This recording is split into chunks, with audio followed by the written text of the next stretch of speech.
नमस्कार मंडळी. तर आज आपण कांदा पालक भजी कशी बनवायची ते पाहणार आहोत. कुरकुरीत भजी राहण्यासाठी मी इथे काही टिप्स आणि ट्रिक्ससुद्धा सांगितलेले आहेत, त्यामुळे व्हिडिओ हा शेवटपर्यंत नक्की पहा. आणि मंडळी, तुम्हाला एक निवेदन आहे की तुम्ही जर चॅनलवरती पहिल्या वेळेसच आला असाल तर आपल्या चॅनलला सबस्क्राईब करून घ्या. आणि तुम्हाला व्हिडिओ थोडा जरी आवडला तर व्हिडिओला एक लाईक करायला अजिबात विसरू नका. तर मंडळी, ही भजी कशी बनवायची ते आपण लगेच पाहूया. तर चला व्हिडिओला सुरुवात करूया. तर त्यासाठी इथे मी पालक घेतलेला आहे. तर पालक आपल्याला स्वच्छ धुवून घ्यायचा आहे आणि त्यातलं सर्व असं पाणी निथळून घ्यायचं आहे. म्हणजेच हा पालक आपल्याला कपड्याने चांगला असं स्वच्छ पुसून त्यानंतरच कट करायचा आहे. तर इथे मी पालक कट करून घेतलेला आहे. हे पहा, अशा पद्धतीने आपल्याला पालक कट करून घ्यायचा आहे. कारण जर पालकमध्ये पाणी शिल्लक राहिलं तर आपली भजी ही नरम पडतात. आता आपल्याला यामध्ये कांदा घालायचा आहे. तर इथे मी 2 बारीक उभे कट केलेले कांदे घातलेले आहेत. तर तुम्हाला हवा असेल तर तुम्ही इथे बारीक कांदासुद्धा कट करून घालू शकतात, तरीसुद्धा चालेल. तर इथे मी उभा घातलेला आहे. आता त्यानंतर इथे लसूणची पेस्ट घातलेली आहे आणि लाल तिखट घातलेलं आहे. तर तुम्ही इथे लाल तिखटाऐवजी हिरवी मिरचीचा सुद्धा वापर करू शकता. त्यानंतर इथे हळद घातलेली आहे, थोडे जिरे घातलेले आहे आणि थोडीशी बडीशोपसुद्धा घातलेली आहे. तर बडीशोप नक्की घाला, यामुळे या भाज्यांना खूप छान अशी टेस्ट येते. त्यानंतर इथे ओवा घातलेला आहे थोडासा आणि थोडासा इथे आपल्याला हिंगसुद्धा घालायचा आहे. तर हिंगसुद्धा नक्की घाला, यामुळे भाज्यांना खूप छान अशी टेस्ट येते.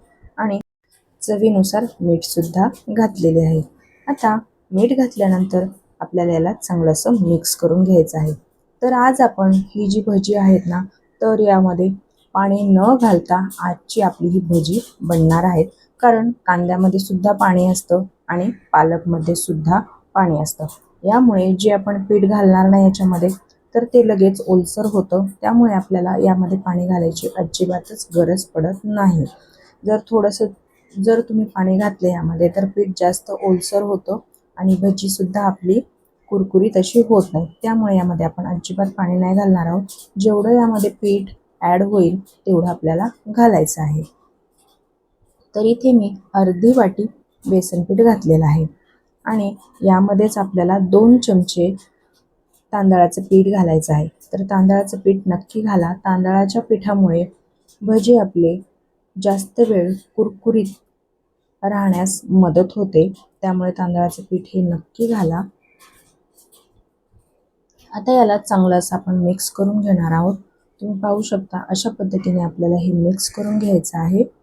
आणि तुम्ही जसं जसं याला मिक्स करत जाणार ना, तर तसं तसं याला पाणी सुटतं कांद्याला आणि पालकला आणि पीठ आपलं हे ओलवलं जातं. तर आपल्याला हे अशा पद्धतीने पीठ चांगलं मिक्स करून घ्यायचं आहे.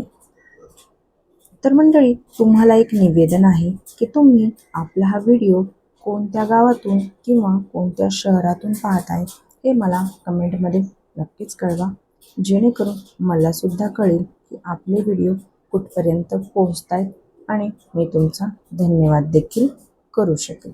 तर मंडळी, हे पहा, अशा पद्धतीने आपल्याला हे पीठ चांगलं असं मिक्स करून घ्यायचं आहे. तुम्ही जसं जसं मिक्स करत जाणार ना, तसं तसं या पालकला आणि कांद्याला पाणी सुटतं आणि आपलं पीठ हे ओलं होतं.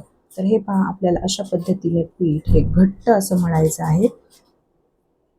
तर हे पहा, एवढं असं घट्ट आपल्याला हे पीठ बनवून घ्यायचं आहे. तुम्ही पाहू शकता अगदी हे पीठ घट्ट असं छान ओलं झालेलं आहे. आता आपण याची भजी बनवून घेणार आहोत. तुम्हाला जर वाटलंच तर तुम्ही इथे पाणी थोडंसं 1-2 चमचे ॲड करू शकतात, पण शक्यतो यामध्ये पाणी नाही लागत.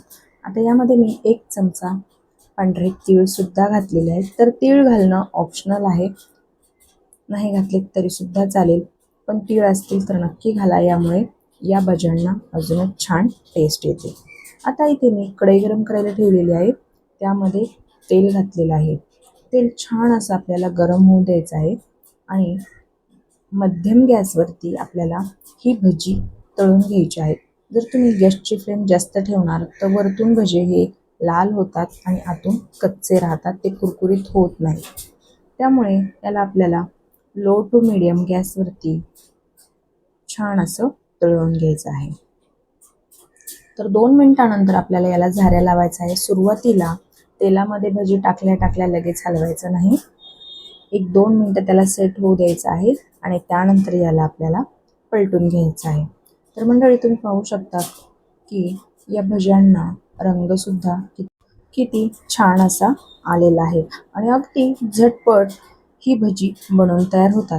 जर तुम्ही मी सांगितलेली पद्धत जर वापरली ना, तर तुमची सुद्धा ही पालकची भजी नरम पडणार नाही. याच पद्धतीने कुरकुरीत अशी ही भजी बनवून तयार होतात. तर आपली भजी मस्त अशी कुरकुरीत बनून तयार झालेली आहे. तुम्ही पाहू शकता की रंगसुद्धा किती सुरेख असा या भज्यांना आलेला आहे. ही भजी चवीला सुद्धा अप्रतिम आणि भन्नाट अशी लागतात. तर मंडळी, तुम्ही सुद्धा ही रेसिपी एकदा नक्की ट्राय करा आणि सांगितलेल्या टिप्स आणि ट्रिक जर तुम्ही फॉलो केलेत ना, तर तुमची सुद्धा ही पालक कांदा भजी नक्कीच या पद्धतीने बनून तयार होतात. आणि ही तांदळाचं पीठ घातल्यामुळे जास्त वेळ कुरकुरीत सुद्धा राहतात. नाहीतर काय होतं, बऱ्याच वेळेस भजी आपण जशी तळून काढतो तशी 2 ते 3 मिनिटातच या पालकला पाणी सुटतं आणि भजी ही नरम पडू लागतात. पण जर यामध्ये आपण तांदळाचं पीठ ॲड केलेलं असेल ना, तर ही भजी बऱ्याच वेळ कुरकुरीत अशी राहतात. त्यामुळे तांदळाचं पीठ हे नक्की ॲड करा. तर मंडळी, तुम्हाला आजची ही रेसिपी कशी वाटली ते मला कमेंटमध्ये नक्कीच कळवा. व्हिडिओ जर आवडला असेल तर व्हिडिओला एक लाईक नक्की करा आणि जर तुम्ही चॅनलवरती नवीन असाल आणि अजूनही आपल्या चॅनलला सबस्क्राईब केले नसेल तर पटकन सबस्क्राईब करून घ्या. आणि तुम्ही आपला हा व्हिडिओ जर फेसबुक पेजवरून पाहत असाल तर पेजला फॉलो नक्की करा. तर मंडळी, व्हिडिओ हा शेवटपर्यंत पाहिल्याबद्दल तुमचे खूप खूप धन्यवाद. तर चला मंडळी, पुन्हा भेटूया.